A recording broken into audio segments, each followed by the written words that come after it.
नमस्कार मित्रांनो. तर आजची आपली स्टोरी आहे ती आपल्याबरोबर शेअर केली आहे माझ्याच एका मित्राने. ही घटना त्याच्याबरोबर घडली होती जेव्हा तो गावावरून दिल्लीमध्ये काम करायला आला होता. तर स्टोरीला सुरुवात करण्याआधी जर का तुम्हाला अशा हॉरर स्टोरीज ऐकायला आवडतात तर आपल्या अहोर स्टोरी टेलर चॅनलला नक्की सबस्क्राईब करा आणि या व्हिडिओला लाईक पण नक्की करा. तर चला गोष्टीला सुरुवात करू. तर माझ्या मित्राचे नाव वरुण माझा गावचा मित्र. त्याने आपले शिक्षण गावालाच पूर्ण केले आणि तो नंतर काम शोधण्यासाठी गावावरून आपल्या फॅमिलीसोबत दिल्लीला शिफ्ट झाला. इकडे शिफ्ट झाल्याच्या काही 15 दिवसांनंतर वरुणला एका कंपनीमध्ये जॉब भेटला. सुरुवातीचे काही महिने जेव्हा वरुणची ट्रेनिंग चालू होती तेव्हा त्याच्या कामाचा टायमिंग होता सकाळी 11 ते रात्री 9. पण जसा जसा वरुण कामावर जुना होऊ लागला त्याच्यावर कामाचे प्रेशर वाढू लागले आणि त्याला घरी जायला उशीर होऊ लागला. तर अशाच एका रात्री वरुणला कामावरून निघता निघता भरपूरच उशीर झाला. तो रात्री 11:30ला कामावरून घरी निघाला. वरुणला घरी जाण्यासाठी सर्वात आधी त्याच्या ऑफिसच्या जवळून बस पकडावी लागत होती आणि नंतर बसमधून उतरून पुन्हा टॅक्सी करून आपल्या घरी जावे लागत होते. तर तो ऑफिसमधून बाहेर येऊन आपल्या ऑफिस जवळच्या बस स्टॉप जवळ आला. जवळपास 11:15ला बस पकडून तो 12:15पर्यंत त्याच्या एरियाच्या बस स्टॉप जवळ येऊन पोचला. त्यानंतर तो बस स्टॉपवरून पुढे टॅक्सी स्टँडकडे चालू लागला. पण टॅक्सी स्टँडवर तेव्हा कोणतीही टॅक्सी त्याला दिसली नाही.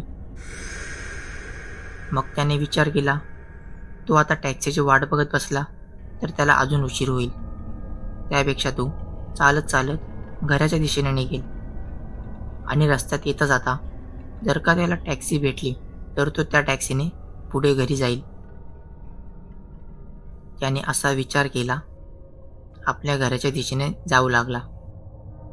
तो चालता चालता आपल्या घराकडे जातच होता की रस्त्याच्या बाजूला जी झाडी होती तिकडून वरुणला कोणीतरी चालत असल्याचा भास होऊ लागला. पण मग त्याने विचार केला की काही कुत्रा किंवा मांजर असेल आणि त्याने तिकडे दुर्लक्ष केले. पण थोड्या वेळाने अचानक त्या झाडीमधून एक माणूस बाहेर आला आणि अगदी वेगाने चालत तो वरुणच्या पुढे येऊन चालू लागला.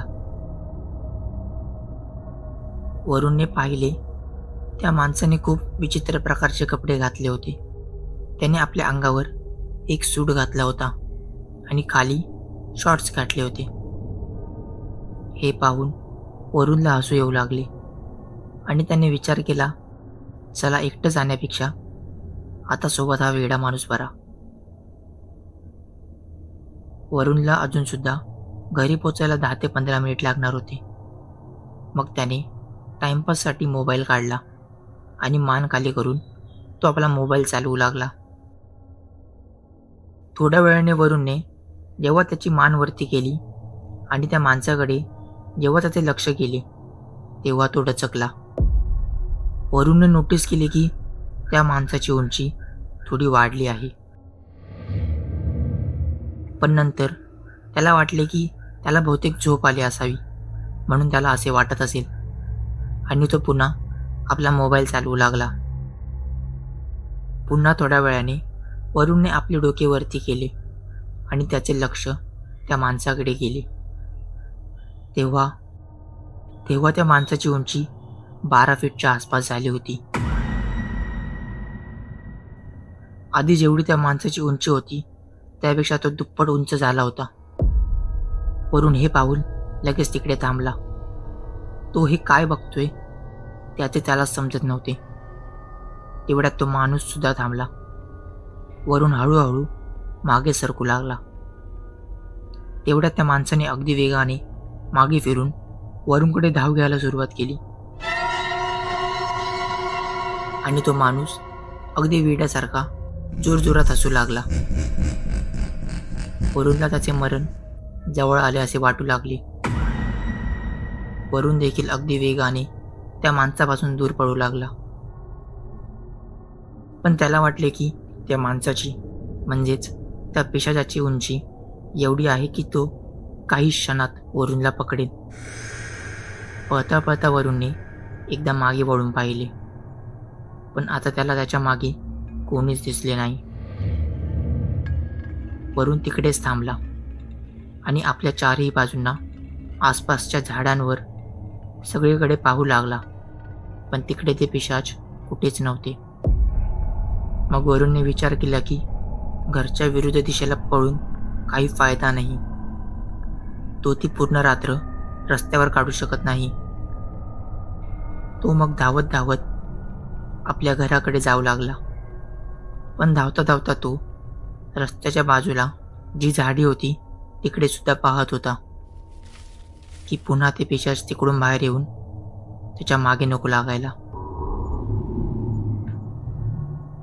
वरुण घरी पोचला. त्यांनी घरात सर्वांना उठवले आणि त्याच्याबरोबर काय काय घडले ते सर्वांना सांगितले. वरुणच्या आजीने त्याच्यावर काही लिंबू मिरची फिरवून त्याची नजर काढली आणि त्याचे वडील त्याला तेव्हाच त्यांच्या एका ओळखीच्या डॉक्टरकडे घेऊन गेले, कारण असा प्रसंग घडल्यावर लगेच ताप भरतो आणि अशक्तपणा येतो. डॉक्टर त्यांच्या ओळखीचे असल्याने त्यांनी तो सर्व प्रकार डॉक्टरांना सांगितला. तेव्हा त्या डॉक्टरांनी सांगितले, असा अनुभव आपल्या एरियाच्या भरपूर लोकांना आलाय. तो जो माणूस किंवा पिशाच वरुणला दिसले तो एक वेडा भिकारी होता, जो त्याच रस्त्याच्या बाजूला पडून असायचा. एका रात्री 7 ते 8 कुत्र्यांनी त्याच्यावर हल्ला केला आणि तो भिकारी भरपूर जखमी झाला. रात्रीची वेळ होती तर तिकडे कोणीच नव्हते जो त्या भिकारीला वाचवेल किंवा हॉस्पिटलला घेऊन जाईल. वेळेवर उपचार न भेटल्याने त्या भिकारीने त्याच रस्त्यावर आपला जीव सोडला आणि तेव्हापासून तो असाच रात्री अपरात्री लोकांना दिसतो. पण तो फक्त लोकांना घाबरवतो. त्याने आजपर्यंत कोणावर हल्ला केला नाही. आणि त्यांनी वरुणला सांगितले की तू आता काळजी करू नकोस. वरुणने काही दिवसांनी एक नवीन बाईक घेतली आणि तो आता त्यानेच आपल्या ऑफिसला जातो आणि येतो. आणि वरुण नेहमी प्रयत्न करतो की तो लवकर ऑफिसमधून घरी जायला निघेल, जेणेकरून त्याच्याबरोबर असा प्रसंग पुन्हा घडू नये. तुम्हाला जर का ही स्टोरी आवडली असेल तर या व्हिडिओला लाईक नक्की करा आणि अशाच आणखीन स्टोरी ऐकण्यासाठी आपल्या अहोर स्टोरी टेलर चॅनेलला नक्की सबस्क्राईब करा. तर मिळूया अशाच एका भयानक व्हिडिओमध्ये.